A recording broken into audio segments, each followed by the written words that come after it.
For maximum picture quality, it may be necessary to adjust the tracking control on your VCR.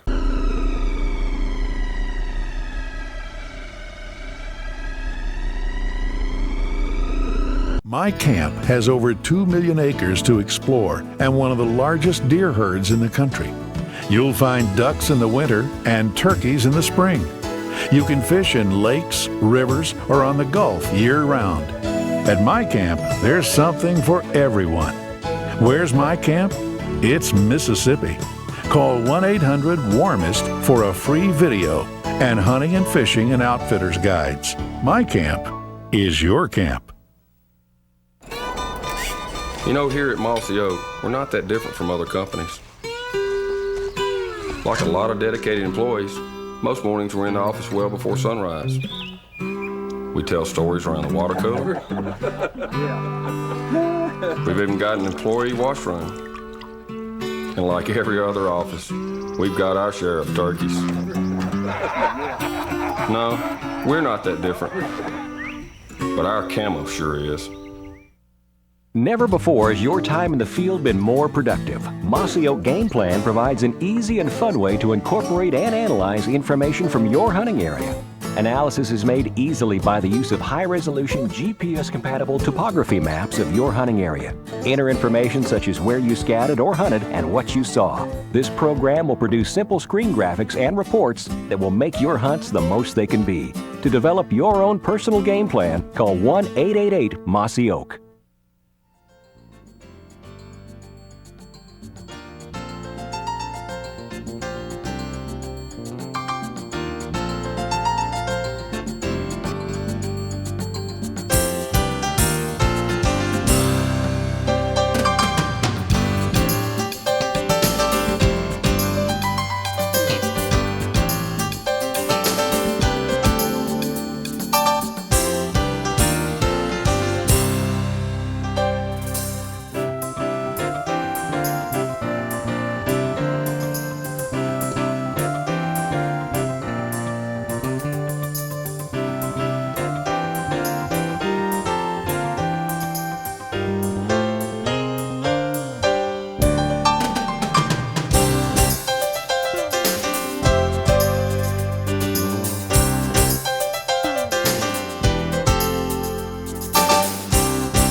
Without question, whitetails are this country's most popular big game animal.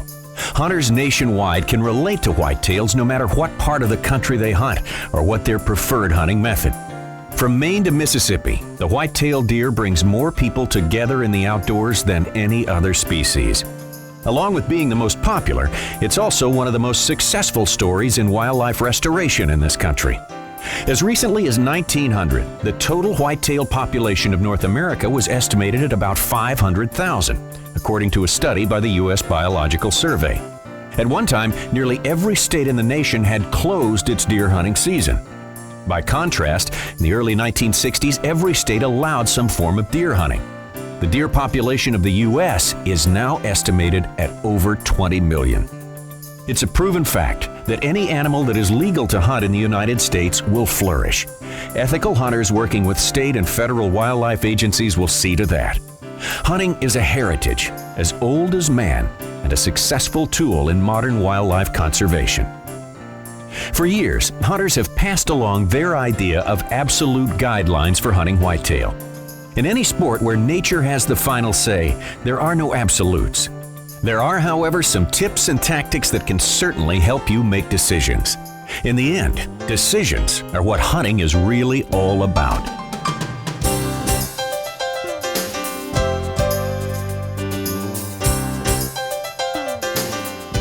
Whitetails and most other game animals move with the food sources. These food sources change throughout the season, and so should your hunting locations. Many hunters will scout for only a few days before the season and then hunt every chance they get. If you have 2 days off to hunt, spend one of those days scouting for fresh sign. Use your feet to cover ground and look for sign that other hunters might miss. Food sources are always a good bet. If possible, search out a local biologist and ask them what foods are available during different times of the year. Look for the food, and one thing's for sure, the deer will come to you.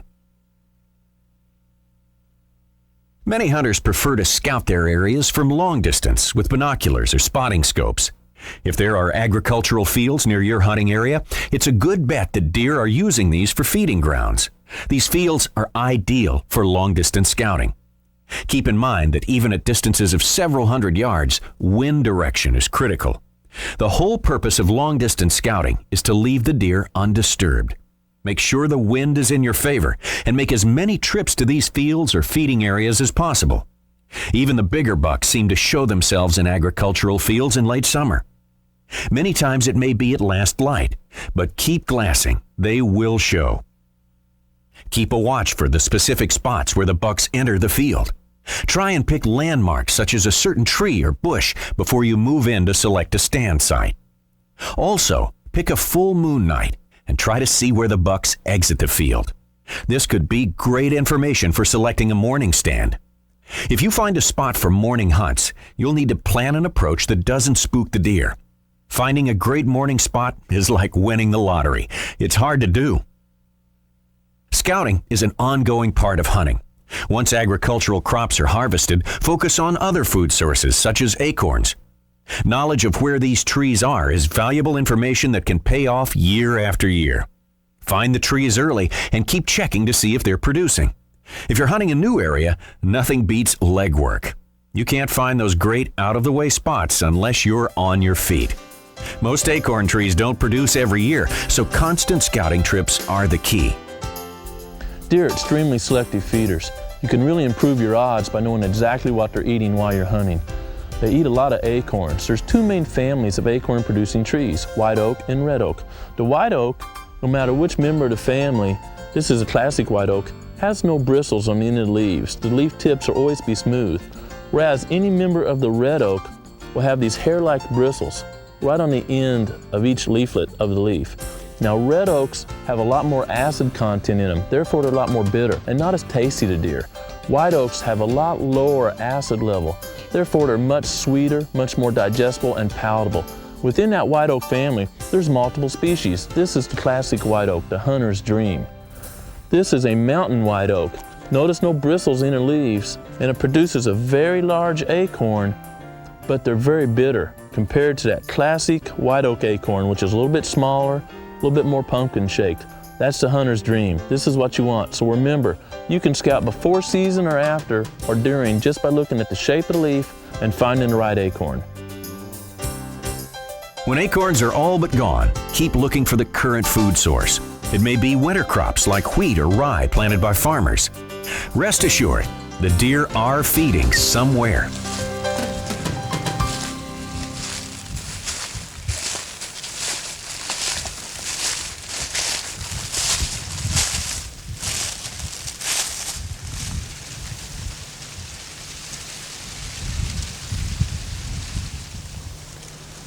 Tonight we're sitting off this food plot. Down here, my brother and I have noticed a pretty good buck off here. We spot him twice without binoculars, haven't got a chance to shoot at him. So tonight's the first night we got a good wind for this stand. No one's sat here yet this year, so they've been coming out in this corner by these two pecan trees. So hopefully we'll get a chance to harvest him tonight. He's a good deer. It'd be a good deer.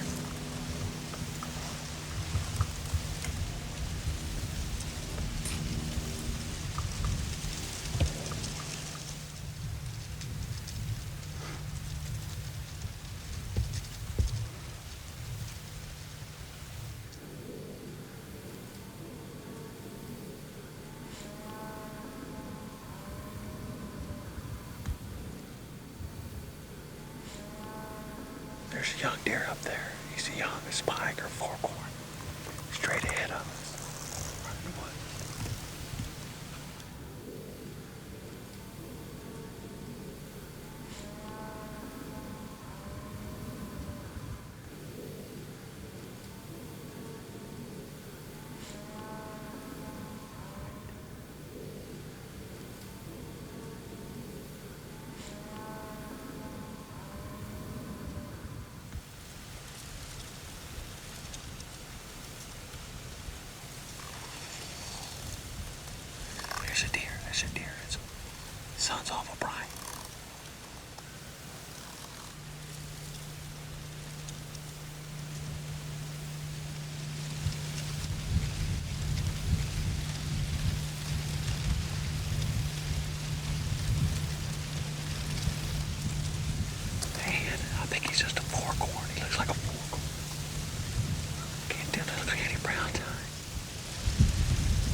some bugs.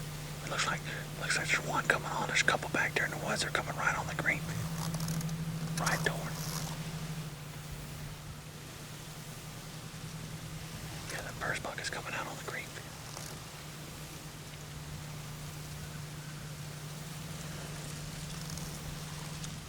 There's a buck. There's a shooter buck.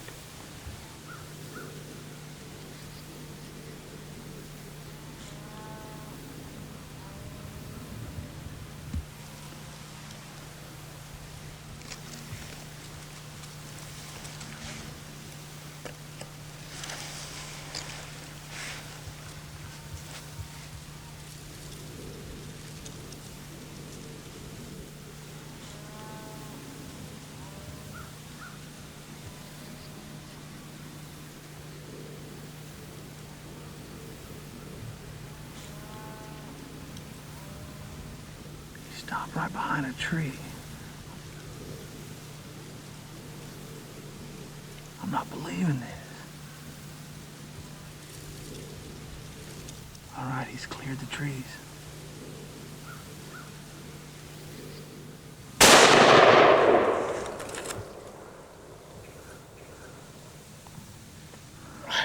All right. He's down.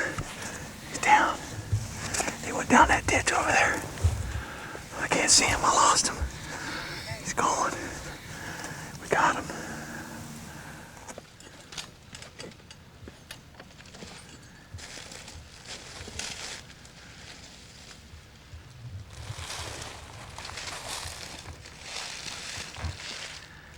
He's right down there. He didn't go anywhere.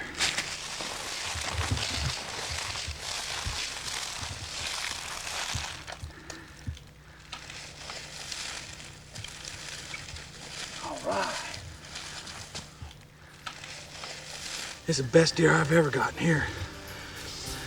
He came out in broad daylight and just gave me a perfect shot. I gotta go get Charles and Dad. Can you help me with this big boy?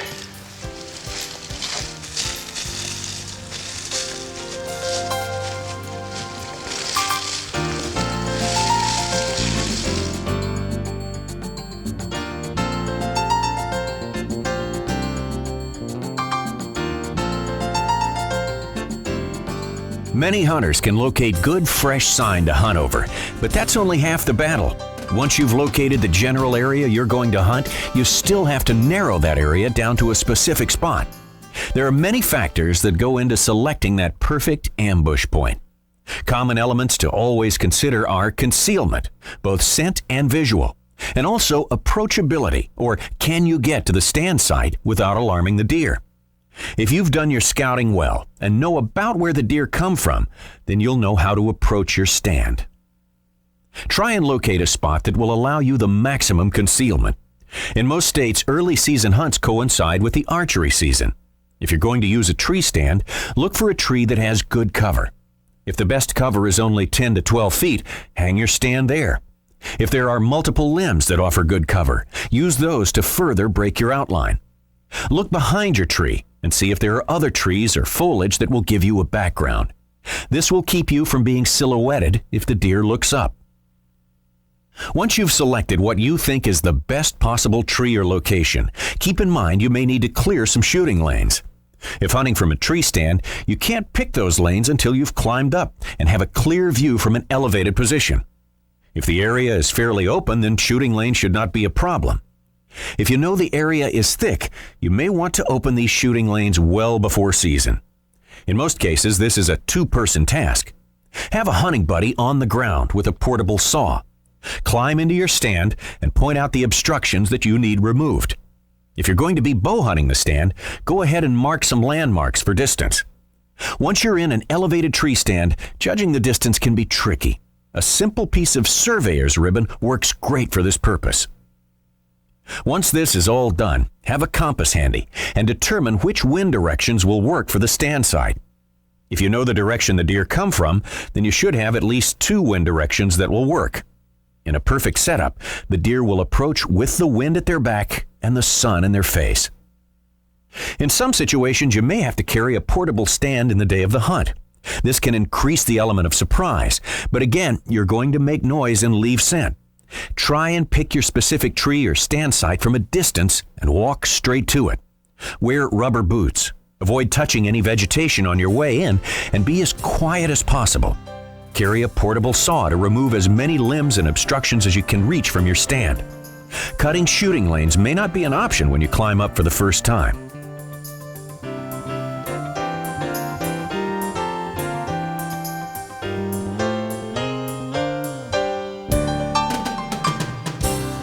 You can't get too much practice when it comes to shooting your bow. Along with testing and fine-tuning your equipment, your body needs regular sessions to help form and maintain good muscle memory. Make it a point to start well before bow season and shoot a few arrows each day, increasing the number as the season approaches. When you are ready to begin shooting, the first thing needed is a proper target and a backstop, and also a quick review of some basic safety rules. Never shoot until all people are behind you. Always stand to the side when pulling arrows from your target. Never walk or run with an arrow in your bow. Never shoot uphill. You can't see what's on the other side. And always keep your arrows in a quiver. Never assume you're ready for the hunt until you've practiced under simulated hunting conditions. This means full hunting gear, including camo, gloves, and head net. If you plan on hunting from tree stands, practice shooting from elevated positions and make sure you're wearing a safety harness at all times. If possible, use a three-dimensional animal target for realism and practice shots from all angles. Make sure you practice those close shots. Sometimes they are the most difficult. Most importantly, decide beforehand what your maximum shot distance will be and stick to that decision during the season. Bow hunting is about how close the shot is, not how far. Make sure your final adjustments are made with broadheads. This is the final and most crucial step in preparing for bow season. Make sure you have a proper backstop and practice with your final arrow and broadhead combination. Many times the point of impact will differ with broadheads and practice points, even if they are the exact same weight. It's also important to keep checking your setup during the hunting season. Keep at least one arrow with broadhead marked for practice and check your sights before each hunt if possible. A tight group on the practice range doesn't always mean a perfect shot on an animal. Many hunters practice their whole lives for that shot of a lifetime, only to blow it because of nerves or buck fever. We all experience buck fever to a degree. It's how we handle it that separates the misses from the good shots. One of the best ways to make yourself concentrate when the shot is offered is to pick a spot. Some hunters see deer in their sights while others may see a certain area to aim. The most successful hunters, both gun and especially bow hunters, pick a spot on the animal. By concentrating on a small puff of hair or a certain small area, you can make yourself slow down and place your shot more accurately. Don't settle for placing your crosshairs or pins in the general area. Pick a smaller spot and focus on that and that alone. All of us get a case of the nerves when it's time to make the shot. The more you hunt, the more you learn to deal with the pressure or buck fever. Just remember, pick a spot.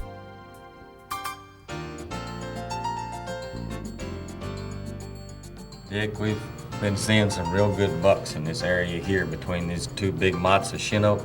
And this is that area where that old chimney is, that old homestead you've hunted Oh at yeah, we before. hunted that, yeah. We've been seeing some real good bucks in there while we're working cattle, and I think you'll enjoy the hunt there. That same stand is right, basically the same where it Yes. was before? Same type setup, and it works good. Those bucks like to pass through that area, and the way this dense shin oak is here, they like to bed up in it. And early in the morning, late in the evening, that's an awful good place to be. That's where I killed that good deer last year then, right? Right on the Yes. same stand? Same thing. Sounds good to me, Forrest. I think you'll enjoy it.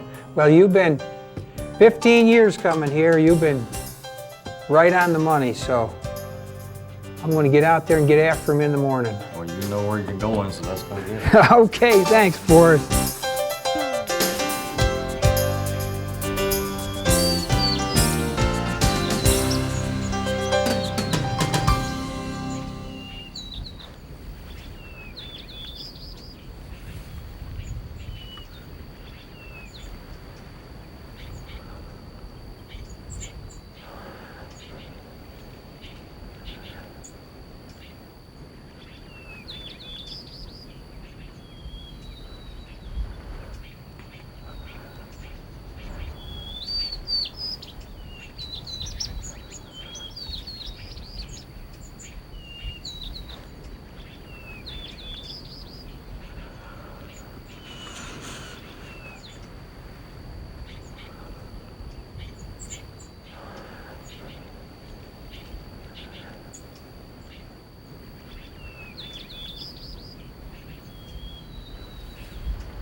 there's his trail. He went right through here.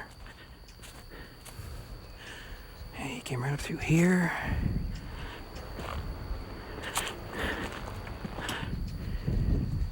Let's see here. There he is! There he is! All right!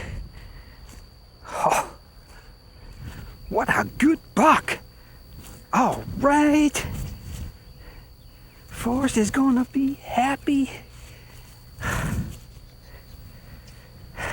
Look at that, he's got a little kicker. 1, 2, 3, 4, 5, 6, 7. 1, 2, 3, 4, 5, 6, 7, 8. It's 10. He got 6 on this side with the kickers. Boy, he's a nice Texas deer. Well, boy, we gotta take you back to the barn. Work begins. Come on, big boy, let's go.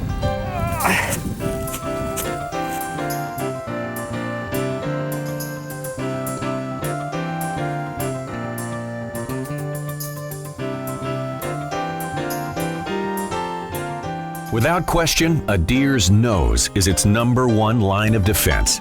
A deer's ability to smell is estimated to be 1,000 times more sensitive than humans. Today, there are many scent control products that can help control human scent. Charcoal-lined suits are among the most popular with today's hunters, but even with high-tech advancements in scent control, wind direction is still the most critical element in getting a whitetail in close. Having at least a good idea of where deer bed and feed will give you a starting point on which wind direction you need to hunt a specific location. Having some device or system for keeping a constant check on wind direction can be the best tool available to any hunter. Here's a tip you can use when you gotta know the exact angle of the wind. I use this polyester yarn. It's they sell it. The girls tie their pigtails back with, or ponytails back with. They call it hair doodles, or I buy this fluorescent stuff in like a fly fishing tackle shop, and it's looks like cotton candy, but it's great for detecting the wind. You can just pull a little piece off there, and you know, most people think the wind drops, and a lot of times you'll have up currents and stuff, and you'll sit there in a tree stand, let a piece of that go, and you'll watch it go out, and all of a sudden it'll go up. I love to see when it goes up because your scent's going up away from the deer, but you can see exactly the direction of wind and detect, so you can set up accordingly. It's a real good tip. Just gotta watch it doesn't go in your mouth. You know, a deer's nose is their #1 defense. And as hunters, there's a few things we can do that puts the odds in our favor. One is to always wear rubber boots or use a Red Fox cover scent to help cover your tracks. We must also try to reduce all human and unnatural odors that we can by using an odor eliminator before and during the hunt. Simply mist your hunting camo, and don't forget about the inside and outside of your hat. Hey, anything you can do to put the odds in your favor helps, and when it comes to a deer's nose, you can't do too much. In many parts of the country, archery seasons oftentimes mean warm weather. This calls for some special tactics to help control scent, and also a change in hunting strategy. Like any creature, deer will move less when temperatures are high.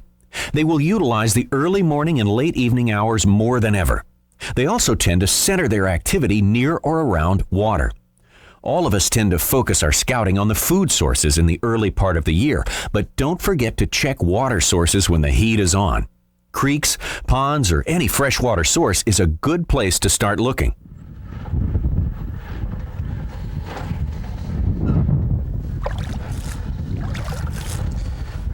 Well, a good cold water source. How important can it be whenever you're in an arid condition like this here in North Texas? And really, it's important all over the country. I know on really dry falls, whenever we're hunting whitetail deer in the Midwest, we really key in on ponds and creeks and things such as that, because when those deer are running during the rut, one thing that they have to do is get a drink. You can play on a lot of weaknesses for a whitetail: the rut, their tendency to move during the rut, their tendency to go to food source, but water sources are oftentimes overlooked by hunters. And when you go out west or you go to a new place, make sure you talk to the landowner and get a map of the area and ask him, where are all the key water sources? If you start keying in on that water, you might have a lot more success with whatever the game you choose to try.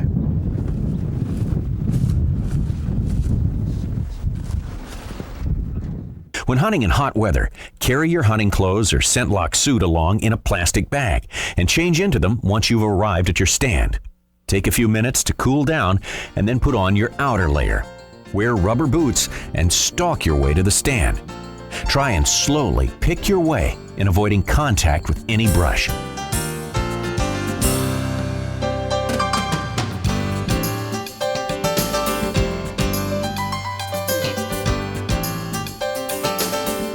Some people still think that calling whitetails doesn't work. Whether it's rattling or using a grunt call, mimicking the sounds of game for hunting purposes has been around for as long as, well, hunting. It's a proven fact that whitetails use vocalizations to communicate. It's also no secret that a fight between two bucks can bring other deer in to investigate. Using rattling antlers or grunt calls can work any time of the season. The key is to have confidence in your location and make calling a part of each hunt. Deer communicate with each other 365 days a year using grunts. Both does grunt and bucks grunt. So you as a hunter can use this to your advantage during the early season simply by grunting every once in a while. Let a deer know that you're a deer, and that deer may come over there to investigate and see exactly who you are, which deer you are that might be in that family herd. This is grunting like that would sound like this. I'm going to space the grunts out a little bit. Don't put them too close together during the early season.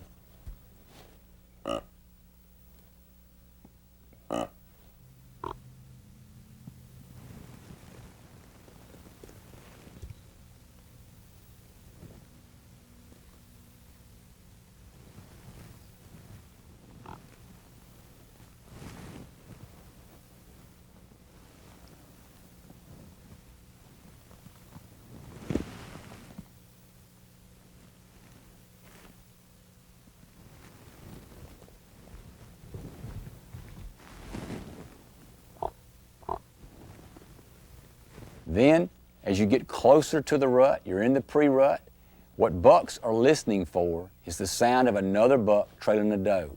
It's going to be more aggressive, the grunts will be closer together, and possibly longer.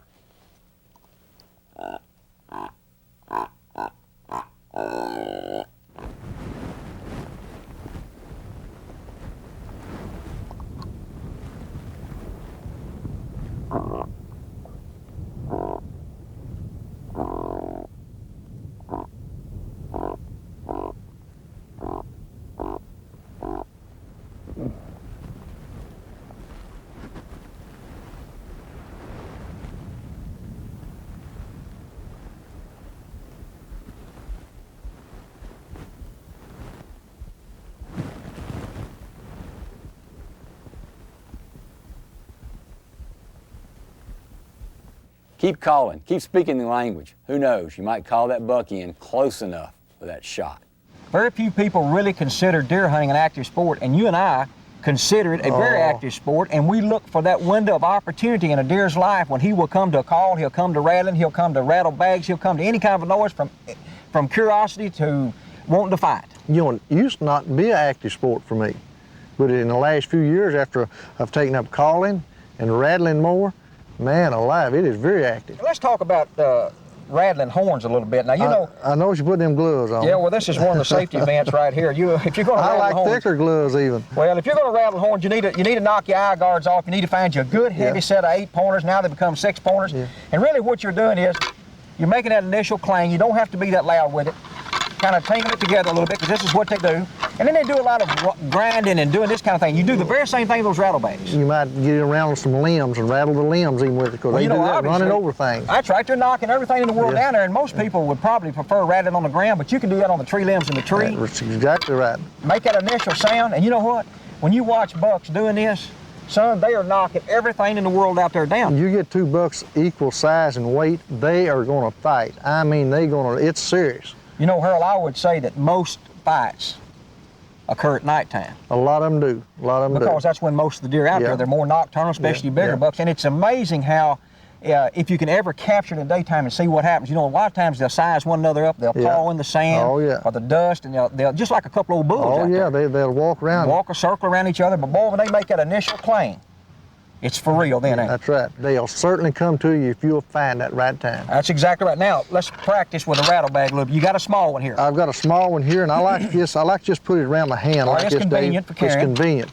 And because I can take it and, you know, simulate that fight like it there, and a lot of times I can be doing it. You got your magnum runner reaching out there and touching. Right. And I'm not going to drop it. A lot of times you'll drop that thing if you don't watch it. All right, now, why you go to the bigger bag? Well, it's louder, and another thing too, it'll just sound like bigger or older deer. And you know what? The fights that we can show, we got little bucks coming to big buck fights. That's They've right. got to come look yeah, at they're not scared. They're going to come in here and look. That these deer will come to rattling horns, they'll come to a rattling bag, they'll come to calling. All you got to do is put the right combination, pick the right window of opportunity, and you better be doing it. That's right. He'll tolerate one another all year except right in that rut. One thing for sure, you're not going to have a reaction to calling if you don't give it a try. Yeah, that's a neat little blind you got me here. Get set up and just wait for deer. Said to watch the pond and the pond living and all the way around it and back behind it. Hope we get something good.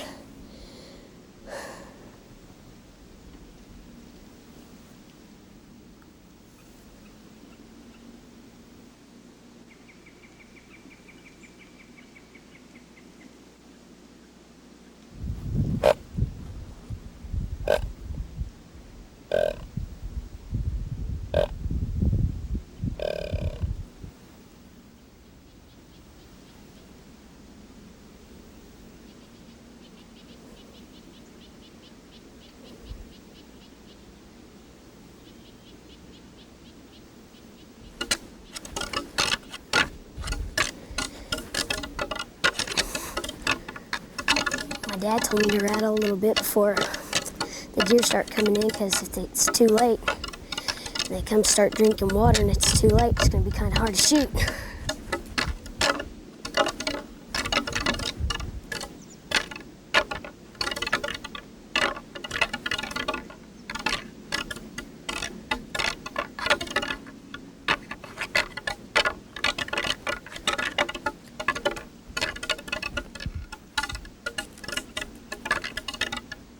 Guys, here comes a little small buck to the right. Yeah, he's going to the pond, it looks like.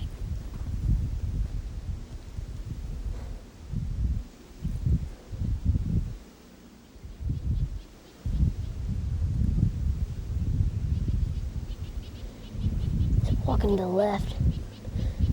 Looks like he's gonna get a drink.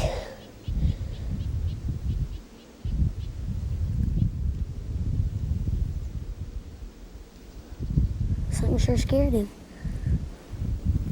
There's a buck. I think he's an 8-point.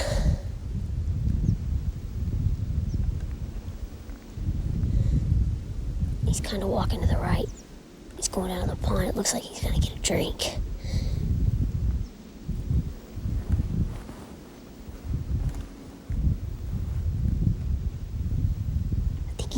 I think he thinks something's wrong.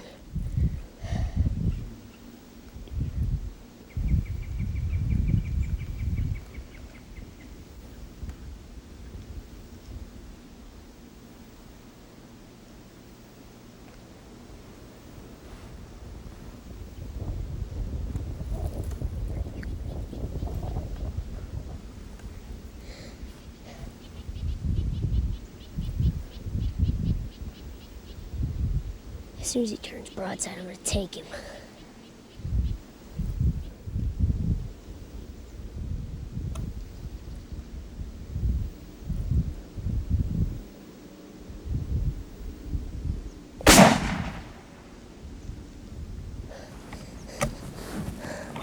I think I got him. Can you believe that? Another way you go. Just easy shut now. Just easy shut. Nothing in there. That's what. Just leave it alone. Just leave it on Just leave it alone. Okay. Shut it down. We gotta go see if you got it. Way to go! I think you rattled the deer in. Way to go, buddy. How about that? Was that exciting? Yeah. Oh man. He was standing somewhere around here, and I thought I saw him back over there by that crooked tree over there. Yeah, right back down there. He's right there. Knew he went down somewhere.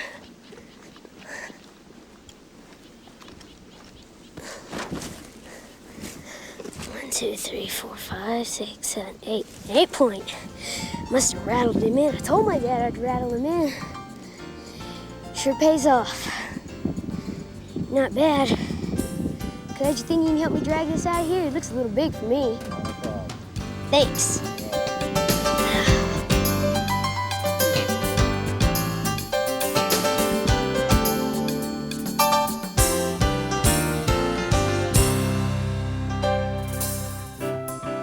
It's not always the person who hunts the hardest that reaps the rewards. Sometimes it's the person who hunts the smartest.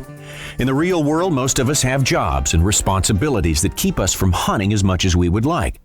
To maximize your time in the deer woods, hunt during the rut. There are many ways to determine exactly when the rut occurs in your area. One of the best sources of information on this event is the local deer processor. Year after year, these people see when the biggest and the most bucks are brought in from the field. Most often, you can trust the information they're offering because they want you to be successful. It brings them business, and their information comes totally from hunters. Ask your deer processor when he takes in the best bucks each season, and plan your days off around that time.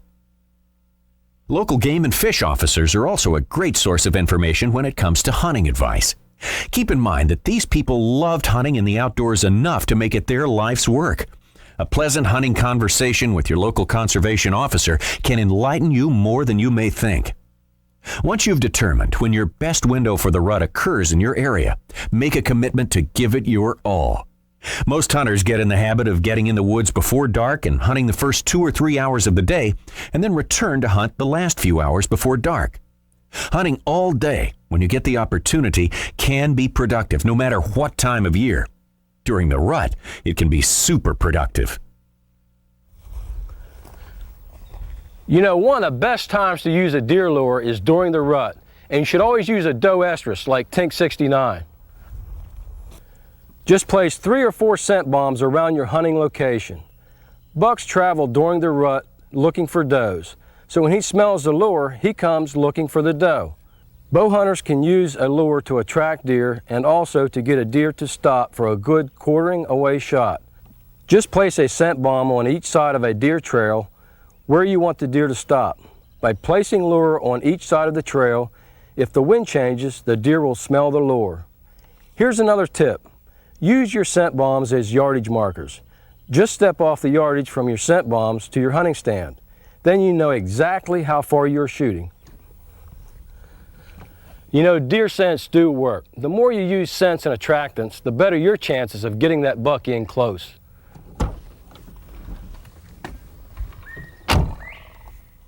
If your area is pressured by other hunters each season, you can bet the deer are patterning that movement. When the rut is on and the bucks are moving all day in search of does, then midday could very well be the absolute best time to hunt. Many of the biggest bucks taken each year are seen between 11 a.m. and 2 p.m. Most hunters have left the woods by then, and many hunters will tell you the deer pick up on this schedule. Sometimes it's hard to break old habits like hunting the first and last hours of the day. Just remember, the really big bucks aren't on any schedule and will move the most when their comfort level is the highest. Take a few days and just sleep in and try hunting those midday hours.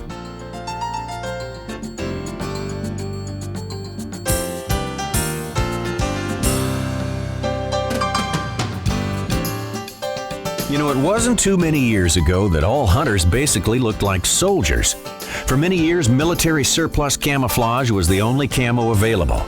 With today's great camouflage patterns like forest floor and breakup, just following a few tips and trusting your camo can go a long way when it comes to concealment.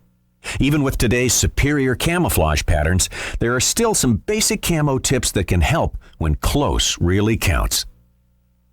Try and purchase pants a few inches longer than normal to cover any exposed skin or light-colored socks. Pay close attention to your hands and face. These are parts of your body that move the most, so make sure they are fully covered. When hunting on the ground, try and set up in the shade. Avoid direct sunlight and make sure any item that might cause a glare is covered. Wear boots with dark soles. They are sometimes the first things an animal sees when a hunter is sitting at ground level. Just paying attention to small details and trusting your camouflage can keep you extremely mobile and ready to move on a moment's notice. Mossy Oak would like to remind you to make sure you're familiar with your state's requirements for hunter orange and obey those regulations at all times.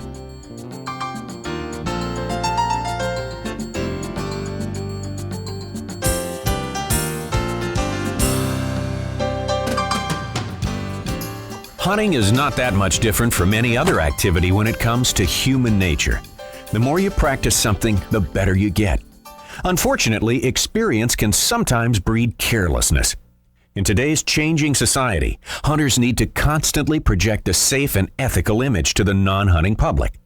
Being familiar with basic safety rules pertaining to hunting in the outdoors isn't enough. You have to practice what you preach. Never hunt from tree stands without using a safety harness. If you're using a self-climbing tree stand, hook your harness on the ground and use it while ascending the tree. Remember, most tree stand accidents occur while getting into and out of your stand. Always have your safety harness and carry an extra one in your vehicle. Anytime you're using a portable tree stand, take some extra time to inspect the tree you intend on climbing. Make sure it is not dead or rotten. Some trees appear to be fine at the base but may be rotten further up the trunk. Look your tree over good before making a commitment. Never climb into a permanent type tree stand that was left up in the woods. If you intend on hunting a wooden ladder stand, take the time to check it out closely. Make sure none of the wood is rotten and that it is still secured tightly to the tree. The best advice, use stands made of metal and take them in for storage after each hunting season. Always carry a compass and some type of topo map of your hunting area. No matter how familiar you are with your hunting location, bad weather or low light conditions can make everything look different. Know your hunting area, but know your limitations as well. Always tell someone where you'll be hunting. If possible, leave a detailed map that someone could follow if need be. Many hunters choose to hunt alone and keep all their stand locations secret. Remember, letting a hunting buddy know where your stand is could save your life. Never attempt to cross a fence, creek, or any obstacle with a loaded gun. No matter how easy the obstruction may seem, stop, unload your gun, and then cross that stream or fence line. It only takes a few seconds to do it the right way. Never assume a firearm is unloaded. If you're at a camp where rules do not state clearly that all guns will be displayed unloaded, ask your fellow hunters to do this anyway. It's better to risk ruffling a few feathers and know everyone is practicing safe gun handling. Always practice with your firearm prior to hunting season. Make sure your sights or scope are properly aligned. Never practice without using the proper safety equipment. Eye protection and hearing protection are a must. Never practice without a sufficient backstop. The best advice, go to your local gun club and take advantage of their facility. When hunting with a firearm, know your target and what is beyond. Make sure you study your hunting area closely and it is clear in the direction you're shooting. Always clearly see and identify your target. Once a shot has been fired, it's too late to change things. You can't call a bullet back or change its direction. All guns have a safety mechanism commonly referred to as the safety. Never rely strictly on the safety when handling your firearm. The safety is only a mechanical device designed to reduce the chance of an accidental firing. Like any mechanical device, it can fail to work properly.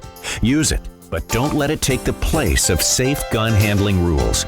Always assume a firearm is loaded and ready to fire.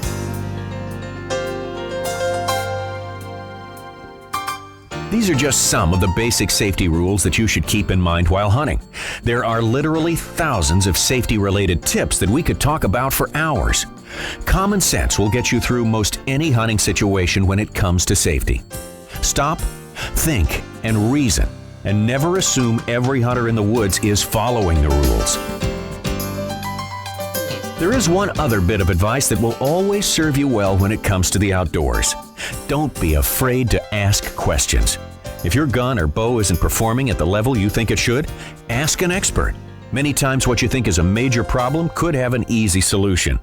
If your gun won't sight in properly or your arrow is not flying straight, find someone that can help. The local gun shop or archery shop is a great place to find professionals that have most likely run into any type of problem you might be experiencing. If you're not sure what stand to purchase or what call to try, ask a fellow hunter. You owe it to yourself and the game you pursue to have your gear in top shape, so seek out good advice. You also owe it to yourself to enjoy your time outdoors as much as possible.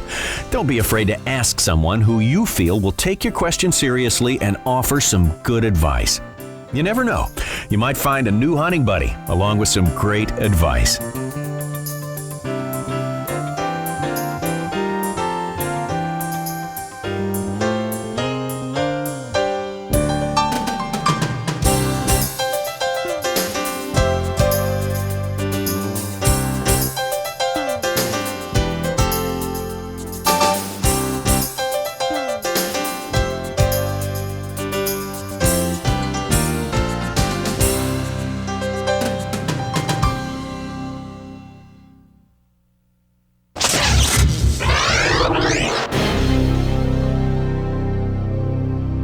Gotta like that.